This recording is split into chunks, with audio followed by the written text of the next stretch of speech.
Le temps de l'AVC, épisode 5 de la saison 1, le podcast pour tout savoir et comprendre de l'AVC, l'accident vasculaire cérébral, ses causes et ses conséquences, mais aussi comment fonctionnent les équipes pour la prise en charge. Et ça tombe bien, aujourd'hui on va parler d'une super équipe, les Avengers, j'ai envie de les appeler comme ça, c'est le petit nom que je leur ai donné, que l'on va bientôt vous présenter dans ce podcast et dans cet épisode. Tout se passe à l'arrivée à l'hôpital, mais dans ce podcast, vous en avez pris l'habitude désormais, on retrouve le professeur Éric Jouvent, chef d'unité à l'hôpital Lariboisière, qui est notre guide suprême dans ce monde de l'AVC. Bonjour Éric. Bonjour Bruno. Éric, aujourd'hui, nous voilà arrivés avec le patient à l'hôpital, l'ambulance l'a transporté et il y a une suspicion d'AVC. Alors oui, c'est une situation tout à fait habituelle et on est dans un espace contraint puisqu'on est à l'hôpital. Le plus souvent, ça se passe en radiologie et il faut coordonner beaucoup d'équipes, beaucoup de professionnels parce qu'il y a à la fois l'équipe de neurologie, mais il y a aussi l'équipe de radiologie, il y a le patient, il y a les pompiers ou le SAMU qui sont là autour du patient et il faut que tout se coordonne avec une précision maximale pour perdre le moins de temps possible, pour faire des transmissions entre ce qui s'est passé à l'hôpital et ce qui va se passer maintenant.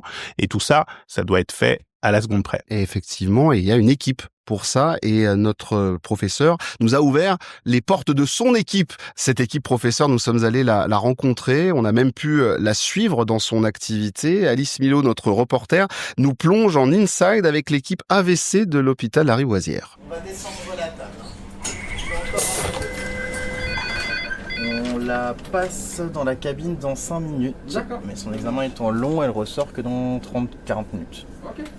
Donc là, c'est un AVC, c'est ça ce qui se passe dans le Externe en cabine. Là, on est en train de regarder une IRM cérébrale d'un patient qu'on a vu au scanner il y a quelques minutes.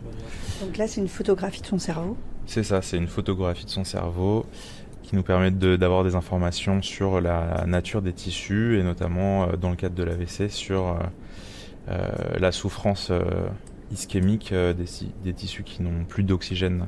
C'est quand un tissu n'est plus vascularisé correctement par les artères qui l'irriguent en sang, par exemple quand elles se bouchent, et donc le tissu va être en souffrance parce qu'il n'a plus assez d'oxygène. Donc là, cette zone qu'on voit là, qui est blanche et noire, c'est là que... C'est la zone infarcie exactement, ouais. La zone qui est en souffrance. C'est un patient qui a quel âge ?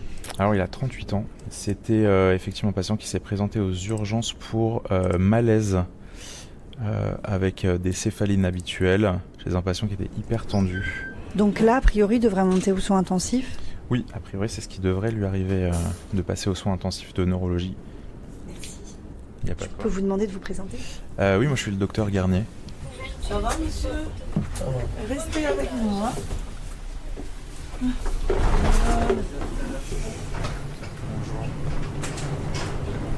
Donc là, on quitte la radiologie. Oui, là, on quitte la radiologie. Donc le patient est sur un brancard. Oui. On va vous mettre en tenue hospitalière. Bonjour monsieur, je suis le docteur Berthet, je suis un des médecins du service et puis ma collègue qui sera votre interne. On vient voir comment ça va. Sauf mal à la tête, sinon le reste ça va. Pas de problème de vision, vous avez pas vu double. Quand j'avais le vertige, je vais un petit peu... Quand je touche à droite et à gauche, vous sentez pareil ? Pareil. Est-ce que vous pouvez lever la jambe droite s'il vous plaît ?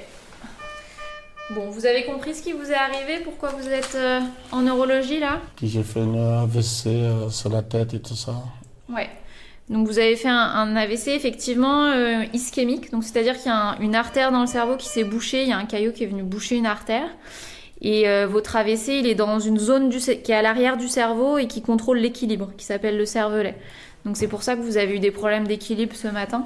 Bon, l'AVC il est là, le vaisseau il est bouché. L'intérêt de l'hospitalisation, il y en a deux principaux. D'une part, c'est de commencer la rééducation avec notamment de la kiné pour que vous récupériez au plus vite possible. Et d'autre part, pour qu'on mette les traitements aussi pour éviter que ça recommence, que vous refassiez un autre AVC et qu'on fasse un bilan pour essayer de comprendre pourquoi vous avez fait cet AVC. Ok ? D'accord. À plus tard, monsieur. Voilà, merci à Alice Milot. On a vraiment plongé au cœur de cette équipe et de leur travail. Professeur, vous vouliez ajouter une petite précision à ce reportage? Alors, il y a plusieurs choses que je voudrais ajouter, mais il y a un élément clé parce qu'on a bien entendu les nombres d'intervenants importants. On a entendu plein de voix de gens qui se préoccupent de ce patient qui vient de faire un AVC et on n'a pas été confronté à une situation qui peut se produire de temps en temps, c'est quand il y a les accompagnants qui sont à côté et qui essayent de faire le maximum pour leurs patients, mais qui peuvent parfois interférer avec le travail des équipes qui est extrêmement minutieux et très planifié, organisé. Donc, si vous accompagnez votre parent qui vient de faire un AVC, restez en retrait. N'essayez pas de donner des informations, d'intervenir, etc. Vous risqueriez de dérégler, de mettre un petit grain de sable dans cette mécanique horlogère extrêmement précise et on reviendra vers vous quand il faudra prendre des informations ou vous expliquer ce qui est en train de se passer. Merci professeur Éric Jouvon. C'est la fin de cet épisode de ce podcast qui vous est proposé par le réseau FHU Neurovasc qui réunit les acteurs de la PHP, l'INSERM et l'Université Paris-Cité. La semaine prochaine, nous allons rencontrer un neurologue qui prend en charge les AVC au moment de l'arrivée des patients. C'est un moment très important. Sur ce, nous vous souhaitons une belle journée à toutes et tous et puis vous le savez, prenez soin de vous.